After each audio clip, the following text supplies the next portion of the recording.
Hey guys, welcome back to Data Coaching. இன்னைக்கு நம்ம ஒரு Data Analytics job 2025ல எப்படி acquire பண்றது அப்படின்றத ரொம்ப டீட்டெயிலா 8 step road map-ஆ டிஸ்கஸ் பண்ண போறோம். ஸோ நீங்கள் ஒரு எக்ஸல் பைத்தான் இல்லைனா மற்ற டெக்னிக்கல் ஸ்கில்ஸ் லேர்ன் பண்ணியிருந்தோம் அப்படின்னா ஜாப் ஈஸியாக நம்மளால் அக்வயர் பண்ண முடியும் அப்படின்னு நினச்சிக்கிட்டிங்கன்னா you are thinking in a wrong way. So இப்போ பார்த்தீங்க அப்படின்னா ஈவன் உங்களோட கிளாஸ்மேட்ஸாக இருக்கலாம், சீனியர்ஸாக இருக்கலாம், கொலீக்ஸாக இருக்கலாம், are lot of peoples on the world they know the technical skills but still they are struggling to get the job as a data analyst. So ஒரு tools learn பண்ணுறதுனால ஜாப் கிடச்சிரும் அப்படின்னு நீங்கள் நினச்சிங்கன்னா that is completely 100% wrong. So இந்த வீடியோஸில் நம்ம என்ன பார்க்க போகிறோம் அப்படின்னா the real problem, that is how to get a job as a data analyst in 2025. So without wasting time, I'll get directly into the videos. Myself Priyanka. So in the channel நான் நிறைய data analytics related videos create பண்ணிட்டு இருக்கேன், especially for the non-tech persons who wants to enter into an IT field as a data analyst. If you are interested in data analytic field, please do subscribe our channel and share with your friends. So நம்ம India அதோட market இல்லைனா rest of the world அப்படின்னு அதோட மார்க்கெட்டை எடுத்துக்கிட்டோம் அப்படின்னாலுமே data analyst அப்படின்றது it's a desired job profile. ஸ்டூடெண்ட்ஸ்க்காக இருக்கலாம், இண்டஸ்ட்ரி ப்ரொஃபஷனலாக இருக்கலாம், யாராக இருந்தாலும் it is a desired job profile. But YouTube பார்த்தீங்க அப்படின்னா நிறையா பேர் டெக்னிக்கல் ஸ்கில்ஸ் என்ன லேர்ன் பண்ணணும் அப்படின்னு சொல்கிறாங்களே தவிர்த்து வேறு ஆக்சுவலி என்ன பண்ணணும் அப்படின்னு யாரும் சொல்கிறது கிடையாது. But still that's why still the students are struggling to get a job. So நான் உங்களுக்கு ஓப்பனாக ஒரு விஷயம் சொல்கிறேன், டெக்னிக்கல் ஸ்கில்ஸ் தெரிஞ்சிருந்தாலும் அதை எப்படி யூஸ் பண்ணி ஜாப் வாங்குறது அப்படின்றது இங்கே 99% ஆஃப் பீப்புள்ஸ்க்கு தெரியறதில்ல. ஸோ இன்றைக்கி நான் வீடியோவில் உங்களுக்கு 8 ஸ்டெப் ரோட் மேப் அவங்களுக்கு ஷேர் பண்ண போகிறேன். இந்த 8 ஸ்டெப் ரோட் மேப் வந்து ஒரு டேட்டா அனாலிஸ்ட் ஜாப் எப்படி அக்வயர் பண்ணுறது அப்படின்றத ரொம்ப ஹெல்ப்ஃபுல்லாக அப்படின்றத உங்களுக்கு கிளியராக எக்ஸ்பிளைன் பண்ண போகுது. இதில் ஸ்டெப் நம்பர் 1 என்ன அப்படின்னா mind set building. So 1 by 1 பார்க்கலாம். Second, learn tech and AI impact.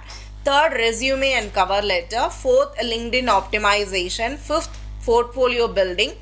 6, job application strategy. 7th, interview preparations. 8, recruiter psychology.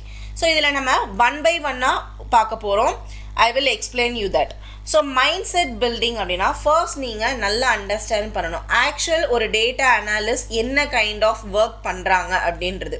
லிங்க்டின்ல போய் மற்றவங்கள பார்த்துட்டு நானும் டேட்டா அனாலிஸ்ட் ஆகணும் அப்படின்னு ஃபிக்ஸ் பண்ணியிருப்போம்.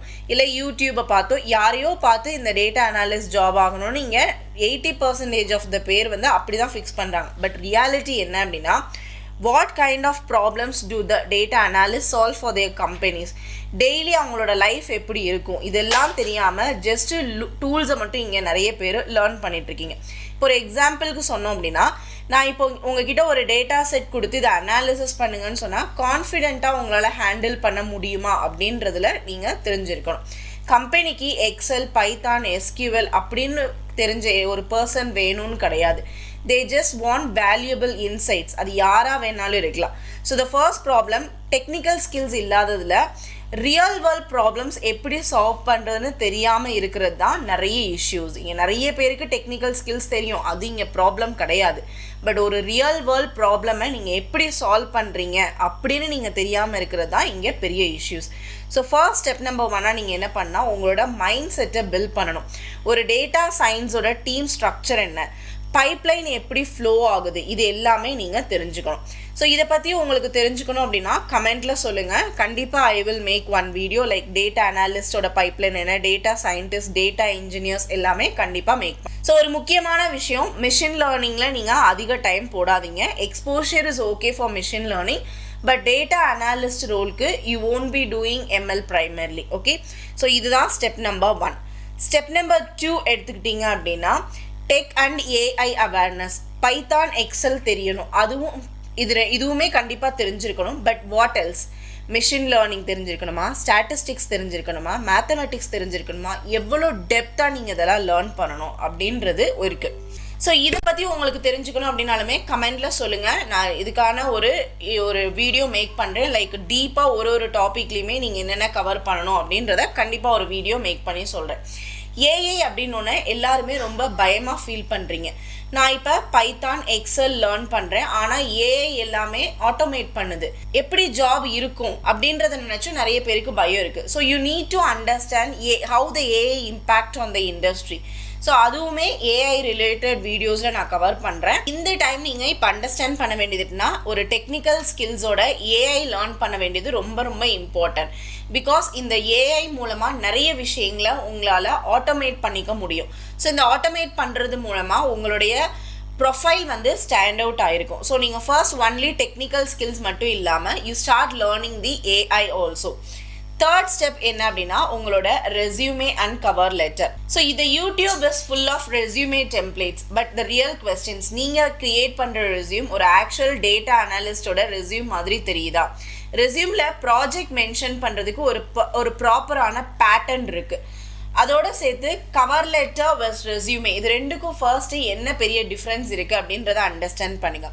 ஒரு ரெஸ்யூமே அப்படின்றது detailed about you and your project. Whereas cover letter அப்படின்றது it's like a elevator pitch. ஷார்ட்டாக சொல்கிறீங்க why you are the best candidate and why you are different from others to solve the company problems. So இந்த ரெக்ரூட்டர்ஸ்க்கு நீங்கள் ஜாபுக்கு சூட்டபிளாக இருக்கீங்க அப்படின்னு எப்படி proof பண்ணணும் அப்படின்றதா நீங்கள் இதில் சொல்ல போகிறீங்க. ஸோ இந்த ரெஸ்யூமே அண்ட் கவர் லெட்டர் ரெண்டையுமே ப்ராப்பராக நீங்கள் ரெடி பண்ணி வச்சுக்க வேண்டியது ரொம்ப ரொம்ப இம்பார்ட்டன்ட். இன்றைக்கி நிறைய பேர் ரெஸ்யூமே ரெடி பண்ணும்போது ஒன்லி ATS ஸ்கோர் மட்டும்தான் பார்க்குறாங்க. ஸோ இந்த ATS ஸ்கோர் மட்டும் இங்கே மேஜர் ரோல் ப்ளே பண்ண போகிறது கிடையாது. ப்ராப்பராக நீங்கள் இந்த கவர் லெட்டரும் ரெஸ்யூமேயுமே கையில் வச்சுக்கோங்க. ஸ்டெப் நம்பர் 4 என்ன அப்படின்னா லிங்க்டின் ப்ரொஃபைல் ஆப்டிமைசேஷன். லிங்க்டின் அப்படின்றது இது ஜஸ்ட் ஜாப்ல அப்ளை பண்ணுறதுக்குரிய பிளாட்ஃபார்ம் மட்டும் கிடையாது. It's a professional social networking platform. Content post பண்ணலாம், ரெக்ரூட்டர்ஸோட நீங்கள் கனெக்ட் பண்ணலாம், ஓன் பிராண்ட் கூட நீங்கள் இங்கே பில்ட் பண்ணலாம். So that most of the companies அவங்களோட ஜாப் ஓப்பனிங்ஸ் வந்து போஸ்ட் பண்ணுறது லிங்க்டின்ல போஸ்ட் பண்ணுறாங்க. ரெக்ரூட்டர்ஸ் பர்சனல் ப்ரொஃபைல்லையும் ஜாப் ஓப்பனிங் அவங்களோட பர்சனல் ப்ரொஃபைலில் கூட போஸ்ட் பண்ணிட்டு இருக்காங்க. ஸோ நீங்கள் டைரெக்டாக அவங்களுக்கு DM பண்ணலாம். ஸோ ஆக்டிவாக நீங்கள் நெட்வொர்க் பில்ட் பண்ணுங்கள். That is very important. Share your content, உங்களோட ப்ராஜெக்ட்ஸ் எல்லாத்தையுமே அப்லோட் பண்ணுங்கள். இந்த ஸ்டெப்ஸ் உங்களுடைய விசிபிலிட்டியை இன்க்ரீஸ் பண்ணும். Next step is portfolio building. Just லிங்க்டின்ல ரெக்ரூட்டர்ஸோட கனெக்ட் பண்ணால் மட்டும் போதாது, போர்ட்ஃபோலியோ கிரியேட் பண்ணணும்.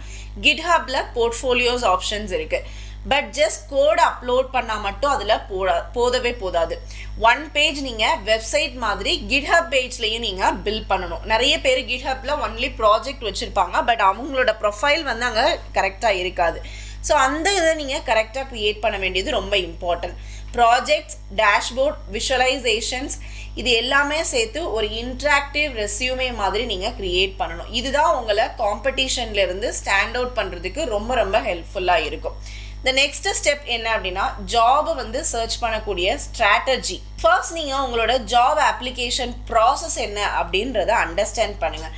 எப்படி கோல்டு இமெயில் இருக்கணும், ஒரு ஜாப் அப்ளிகேஷன் ஸ்ட்ராட்டஜி எப்படி நீங்கள் க்ரியேட் பண்ணணும், ஒரு டைம் டேபிள் போட்டு எப்படி பிளான் பண்ணணும் அப்படின்றத நீங்கள் ஃபர்ஸ்ட் டிசைட் பண்ணணும். ஒரு எக்ஸாம்பிளுக்கு சொல்கிறேன், மண்டே எடுத்துக்கிட்டீங்க அப்படின்னா நீங்கள் ஜாப் அப்ளை பண்ணுற டேயாக இருக்கணும். டியூஸ்டே அப்படின்னா நெட்வொர்க் வித் ப்ரொஃபஷனலாக இருக்கணும்.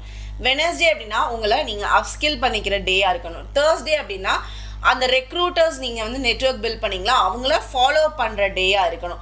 ஸோ இந்த மாதிரி ஜாப் ஹண்டிங் அப்படின்றது ஒரு ஸ்ட்ரக்சர்ட் அப்ரோச்சாக இருக்கணும். டெய்லி நீங்கள் வந்து ஜாபுக்கு அப்ளை பண்ணிக்கிட்டே இருக்கிறோம், நெட்வொர்க்கில் நீங்கள் கோட்டை விட்டுறீங்க, இல்லை நீங்கள் உங்களை அப்ஸ்கில் பண்ணாமல் இருக்கிறீங்க, ஆல்ரெடி நெட்வொர்க் பில்ட் பண்ண ரெக்ரூட்டர்ஸை நீங்கள் ஃபாலோ பண்ணாமல் விட்டுட்டீங்க அப்படின்னாலுமே you will not get a job.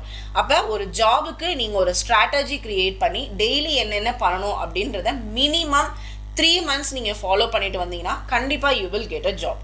The step number 7 என்ன அப்படின்னா technical and behaviour interview.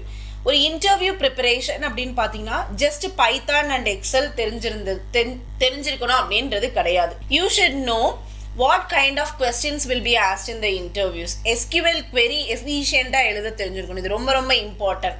Data cleaning libraries தெரிஞ்சிருந்தால் மட்டும் போதாது, சினாரியோ பேஸ்ட் கொஸ்டின்ஸ் வந்து தெரிஞ்சிருக்கணும். வீக்னஸ் கேட்டால் ஜஸ்ட் ஐ எம் பர்ஃபெக்ஷனிஸ்ட் அப்படின்றத சொல்லாதீங்க. அவங்க உங்ககிட்ட என்ன தெரிஞ்சுக்க விரும்புகிறாங்க அப்படின்னா நீங்கள் எப்படி இம்ப்ரூவ் ஆகுறீங்க, நீங்கள் எப்படி வந்து ஒரு ப்ராப்ளம் ஃபேஸ் பண்ணுறீங்கன்னா அதை சால்வ் பண்ணுறீங்க. ஈவன் சப்போஸ் உங்களுக்கு டைரெக்டாக ஆன்சர் சொல்ல தெரியலை அப்படின்னாலுமே உங்களோட அப்ரோச், இப்போ ஒரு ப்ராப்ளம்னு வருது அப்படின்னா அந்த அப்ரோச்சை நீங்கள் என்ன பண்ணுவீங்க, அந்த ஸ்டெப்பை நீங்கள் உங்களோட ரெக்ரூட்டர்கிட்ட ஷேர் பண்ணுங்கள். உங்களோட அப்ரோச் சொல்லும் போது இன்டர்வியூக்கு வந்து கண்டிப்பாக இவர் என்னோட டீமில் எடுத்துக்கிட்டு சின்னதாக ஒரு கைடன்ஸ் கொடுத்தா இவரால் ஒர்க் பண்ண முடியாதா அப்படின்ட்டு அவர் திங்க் பண்ணுவார். This will be your step number 7. Step number 8 எடுத்துக்கிட்டீங்க அப்படின்னா you have to think like your recruiters. அதாவது நீங்கள் ரெக்ரூட்டர்ஸ்க்கு எப்படி யூஸ்ஃபுல்லாக இருக்க முடியும், அதாவது ரெஸ்யூம் ரீடபிலிட்டியாக இருக்கா, இன்டர்வியூவில் ரிலவெண்ட் இன்ஃபர்மேஷன் நீங்கள் கொடுத்துருக்கீங்களா, இல்லை இர்ரிலவெண்ட் இன்ஃபர்மேஷனை அவாய்ட் பண்ணியிருக்கீங்களா, இது எல்லாத்தையுமே ஒரு அப்ளை பண்ணுற ஒரு கேண்டிடேட்டாக இல்லாமல் ஒரு ரெக்ரூட்டர்ஸ் அவங்களோட ரெஸ்யூமேவை செக் பண்ணால் எப்படி இருக்கும் அப்படின்னு சொல்லிட்டு அவங்களோட சைட்லேருந்து நீங்கள் திங்க் பண்ணணும். இப்போ எக்ஸாம்பிளுக்கு I was a football captain அப்படின்னு நீங்கள் சொல்கிறது it's good for personality. But அது உங்களுக்கு ஜாப் ரிலவெண்ட்டான்னு கேட்டிங்கன்னா no, it's not at an important for your job. ஒரு டேட்டா அனாலிஸ்ட்க்கும் ஃபுட்பாலுக்கும் சம்மந்தமே கிடையாது. ஸோ ஈவன் நீங்கள் நெட்வொர்க்கிங் பண்ணும்போது நிறைய ரெக்ரூட்டர்ஸ்ட பேசி தெரிஞ்சுக்கலாம் ஒரு கேண்டிடேட் என்ன மாதிரி மிஸ்டேக்ஸ் மேக் பண்ணுறாங்க, எப்படி நம்ம வந்து ஒரு ஃப்ரெஷராக ஸ்டாண்ட் அவுட் பண்ணணும் அப்படின்னு சொல்லிட்டு. So always you have to think like a recruiters. So இது வந்து உங்களை ஈஸியாக அவங்க சூஸ் பண்ணுறதுக்கு உங்களுக்கு ஹெல்ப்ஃபுல்லாக இருக்கும். So at last as a conclusions, technical skills அங்கே இம்பார்ட்டன்ட் தான், but that is not enough. நம்ம டெக்னிக்கல் ஸ்கில்ஸ் ஏன் லேர்ன் பண்ணுறோம் அப்படின்னா ஜாபுக்காக தான். பட் ஜாப் கிடைக்கல அப்படின்னா நம்ம லேர்ன் பண்ணுற எல்லா ப்ராசஸ்மே வேஸ்ட் தான். ஸோ இந்த 8 ஸ்டெப் நீங்கள் ஃபாலோ பண்ணிங்க அப்படின்னா consistently for 3 months you can position your self for data analyst in 2025. So இவ்வளோ நேரம் நம்ம என்னென்ன விஷயங்கள் பண்ணணும் அப்படின்றத பார்த்தோம். அதே மாதிரி காமன் மிஸ்டேக்ஸ் என்ன அவாய்ட் பண்ணணும் அப்படின்றதையும் நீங்கள் தெரிஞ்சுக்கணும். நிறைய பேர் இனிஷியலாகவே மெஷின் லேர்னிங் ஸ்டார்ட் பண்ணுவீங்க. நோ, மெஷின் லேர்னிங்கில் நீங்கள் கான்சென்ட்ரேட் பண்ணணும்னு அவசியமே கிடையாது. உங்களோட ரெஸ்யூமேவை வந்து கண்டிப்பாக ப்ராஜெக்ட்ஸ் இல்லாமல் சப்மிட் பண்ணாதீங்க. ரெஸ்யூமேல ப்ராஜெக்ட் இருக்க வேண்டியது ரொம்ப ரொம்ப இம்பார்ட்டன்ட். நிறைய பேர் ஜாப் அப்ளை பண்ணும்போது only the social media platform like நாக்ரியில், இண்டீட் இதை மட்டுமே அப்ளை பண்ணிட்டு இருக்காங்க. லிங்க்டின் அப்படின்ற ஒன்று நிறைய பேர் விட்டுறாங்க. பட் லிங்க்டின்ல தான் நிறைய ஜாப் ஓப்பனிங்ஸ் இருக்குது. ஸோ அதனால் லிங்க்டினை இக்னோர் பண்ணாதீங்க. இன்டர்வியூவில் பேசும்போது ரேண்டமாக ஒரு விஷயம் பேசாதீங்க. எல்லாமே நீங்கள் பேசும்போது ஒரு பிஸ்னஸ்க்கு நம்ம எப்படி சேல்ஸ் கொடுக்கலாம், ஒரு பிஸ்னஸை எப்படி இன்க்ரீஸ் பண்ணலாம் அப்படின்ற ஒரு மைண்ட் செட்லேயே நீங்கள் பேசுங்க. You will get a job. All the best. உங்களுக்கு இது ரிலேட்டடாக ஏதாவது கமெண்ட்ஸ் இருந்தது அப்படின்னா just ask me. So before you leave subscribe பண்ணிக்கோங்க அண்ட் மோஸ்ட் இம்பார்ட்டன்ட்லி கமெண்ட் பண்ணுங்கள் உங்களுக்கு எந்த செக்ஷனில் கிளாரிஃபிகேஷன் வேணும், இன்னும் என்ன வீடியோஸ் நான் மேக் பண்ணணும் அப்படின்னு சொல்லிட்டு, so that I can plan future videos accordingly. So I'll see you in next video. Thank you for watching. Let's grow together.